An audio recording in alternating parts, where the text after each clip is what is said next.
बादशाह इस बार नूरबानो से माफी मांगने के ऊपर उतर ही आया। नूरजहां की जिंदगी तो इस बार तबाह बर्बाद होने जा रही है। आने वाली किसी मुकम्मल कहानी में आप सभी दोस्त देखेंगे। नूरजहां दोबारा से अपने पाँव में कुल्हाड़ी मारने पर इस बार दोबारा से उतर ही आई। जब वो माँ को लेकर इतनी ज्यादा संजीदा हो जाती है, सोचती है कि इस बार वो अपने पोते को खुद ही संभालेगी। यहाँ पर वो अपना पोता पकड़ने की कोशिश करती है, लेकिन माँ उसे बिल्कुल भी नहीं पकड़ाती। यहाँ पर माँ जब अपनी जॉब के ऊपर जा रही होगी तो नूरजहां रोकने की कोशिश करेगी और कहेगी कि तुम इसे अपने साथ नहीं लेकर जा सकती, इसे मेरे पास से छोड़ दो, तुम इसका बिल्कुल भी ख्याल नहीं रख पा रहे। ये बात सुनने के बाद यहाँ पर माँ भी बोल पड़ती है, कहती है कि मैं इसकी माँ हूँ और माँ से ज्यादा जो सगा बनता है ना वो दुश्मन बनता है, और इस बार आप दुश्मन बन रहे हैं। ये बात सुनने के बाद यहाँ पर नूरजहां बहुत ज्यादा हैरान रह जाती है कि यहाँ पर माँ किस तरह की बातें कर रही है उसके साथ। उधर घर में जब बेबी रो रहा होगा तो यहाँ पर मुलाजमा उसे संभालने की कोशिश कर रही होती है, लेकिन उससे वो चुप नहीं हो पा रही। नूरजहां यहाँ पर उठाकर उसे चुप करवाने की भरपूर कोशिश करती है, लेकिन इस बार नूरजहां फैसला कर लेती है कि वो सफीर को कहेगी कि माँ बिल्कुल भी जॉब के ऊपर नहीं जाएगी, वो इख्तियार शाह को संभालेगी। उधर हुनैद के घर आ जाने के बाद इस बार वो काफी ज्यादा सुधर चुका है, क्योंकि जब से सलाखों के पीछे से होकर आया उसे समझ आ चुकी है कि जिंदगी में इस बार उसने क्या करना है। यहाँ पर बैठा हुआ लैपटॉप के ऊपर काम लगा होता है। इंसिया भी यहाँ पर खामोशी के साथ लेटी होती है। सफरीना बहुत ज्यादा खुश है कि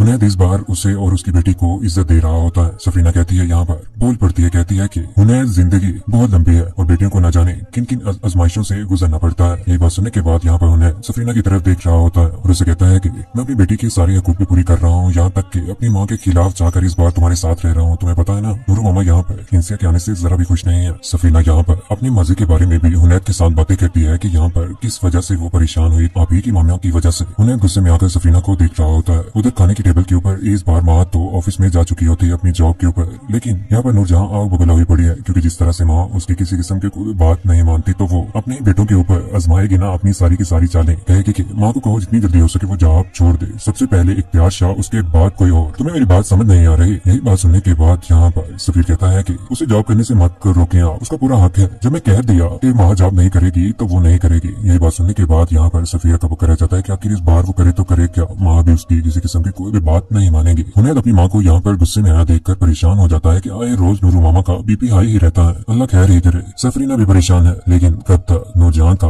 एक न एक दिन तो एंड होना ही है। उधर रात के वक्त छत के ऊपर टेरेस में खड़ा होता है यहाँ पर सफीर। परेशान हो जाता है जब वो माँ से बात करने की कोशिश करता है, लेकिन माँ उसकी किसी किस्म की कोई भी बात नहीं सुनती। कमरे में आ जाने के बाद यहाँ पर सफीर कहता है माँ को कि नूरू मामा आज बहुत ज्यादा गुस्से में थी और वो यही बात बार बार कह रही थी कि माँ से कह दो कि वो जॉब छोड़ दे, जॉब छोड़कर वो इस बार इख्तियार शाह का ख्याल रखे। यही बात सुनने के बाद माँ कहती है कि मैं शायद तुम्हें छोड़ दूं, लेकिन इस बार मैं जॉब नहीं छोड़ूंगी। ये बात सुनने के बाद सफीर परेशान हो जाता है कि आखिर इस बार अगर माँ भी उसकी जिंदगी से चली गई तो आखिर वो करेगा तो करे क्या। माँ यहाँ पर सफीर को समझाने की कोशिश करती है कि इस घुटन में वो कभी भी नहीं रह सकती, लेकिन छत के ऊपर जब चाय पी रहे होते हैं तो यहाँ पर एक दूसरे के साथ बातें कर रहे होते हैं। माँ बोली पड़ती है, कहती है कि सफीर तुम्हें इस बार फैसला करना ही पड़ेगा, तुम्हारे लिए बेहतर होगा और मेरे लिए और हमारे बच्चे के लिए भी। तुम्हें फैसला लेना होगा, या तुम्हारी मामा, या तुम, या मेरा बेटा। सफीर इस बार करेगा तो करेगा क्या। बीवी के यहाँ तो इस बार वो मजबूर हो ही जाएगा। अपनी माँ की तरफ भी देखेगा और अपनी बीवी और बच्चे की तरफ भी। उसे समझ आ ही जाएगी कि उसकी माँ बहुत ज्यादा गलत कर रही है, और अपनी माँ को साफ साफ मना करते हुए कहेगा कि इस बार मैं घर छोड़कर चला जाऊंगा, लेकिन माँ कभी भी जॉब नहीं छोड़ेगी। बेहतरी इसी में है कि आप इस बात को रफा दफा कर ही दें तो बेहतर रहेगा। उधर माँ परेशान होकर इस बार सफरीना के पास चली जाती है, जहाँ पर जाकर सफरीना को भी बता देती है कि मैं इस घर में बहुत ज्यादा घुटन में हूँ, परेशान हूँ। सफरीना कहती है कि तुम तो उनकी चहीती बहू हो, तुमने उनको अकलता वारिस दिया है, हर चीज तुम्हारी मर्जी से होती है, तुम्हें क्या टेंशन है। ये बात सुनने के बाद यहाँ पर वो परेशान होकर कहती है कि मैं कभी भी गुलामी वाली जिंदगी नहीं गुजार सकती जिस तरह से यहाँ पर बहू के साथ होता है। सुंबुल चली गई, नूरबानो चली गई, तुम्हारी बात है कि तुम यहाँ पर रही और इनके जुल्म सहती रही, लेकिन मैं नौकरी करके अपने बच्चे को बहुत अच्छी जिंदगी दे सकती हूँ। मुझे पूरी उम्मीद है कि इस बार सफीर भी मेरा साथ देगा। सफरीना भी इस बार नूरजहां का बुरा हाल देखकर खुश तो हो गई।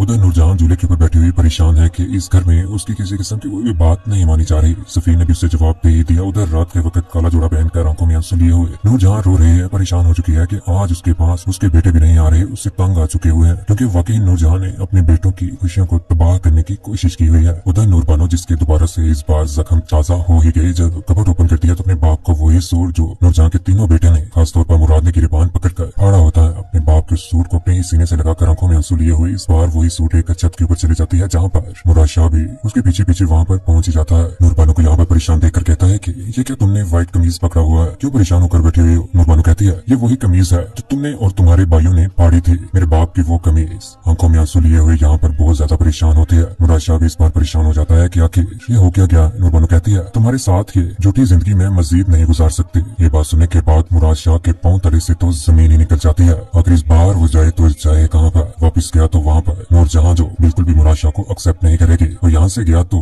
बीवी भी चले चले जाएगी। यहाँ पर वो भरपूर मनाने की कोशिश करेगा, पाँव में गिर जाएगा, लेकिन नूरबानो को इस बार मुराद शाह को माफ कर ही देना चाहिए, क्योंकि जिस तरह से उसने अपनी माँ को उसके लिए छोड़ा और उसके लिए स्टैंड लिया जिंदगी में, अकल के ऊपर पर्दा तो कभी कभार इंसान के